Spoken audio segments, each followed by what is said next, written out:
দেখুন কি একটা কাহিনী, এই পাশে কিন্তু ব্রিজ রয়েছে, কোটি কোটি টাকা ব্যয় করে ব্রিজ করা, অথচ লোক পার হচ্ছে এই যে এইখান দিয়ে, ভাঙা ব্রিজ দিয়ে লোক পার হচ্ছে। তার মানে এখানে আবার বেলি ব্রিজ করতেছে। এই ব্রিজটা ওইখান থেকে পার না হওয়ার কারণ হচ্ছে ওই ব্রিজ হয়ে গেছে নিচু, যে কারণে কাজ সম্পূর্ণ না করেই চলে গেছে কোম্পানি। ব্রিজ আরও ওখান থেকে 6 ফিট উঁচু হবে, 6 ফিট 10 ফিট। এখন এই যে এই পাশে বেলি ব্রিজের জন্য মাটি ফেলা আছে। এই বেলি ব্রিজই দেখা যাচ্ছে আবার হয়তো বা কয়েক লক্ষ টাকা ব্যয় হবে। কাজ অর্ধেক সম্পূর্ণ হয়েছে, পড়ে আছে। তো এই তো হচ্ছে সরকারি কাজ। তো এই হচ্ছে সরকারি কাজ। মনে করেন যে কাজ করার সময় হিসাব করে কষে না, টাকা পাইছে, ঘুষ খাইছে, দুর্নীতি করেছে, করে ব্যাস। এটা বিগত সরকারের আমলে করা।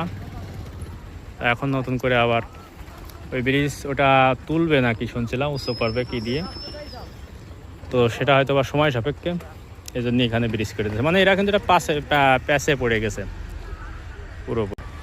তো ঠিক আছে বন্ধুরা, এ পর্যন্তই। ভালো থাকবেন সবাই। ভিডিওটি কেমন লাগলো জানাবেন, ভালো লাগলে অবশ্যই লাইক কমেন্ট করবেন, পাশে থাকবেন।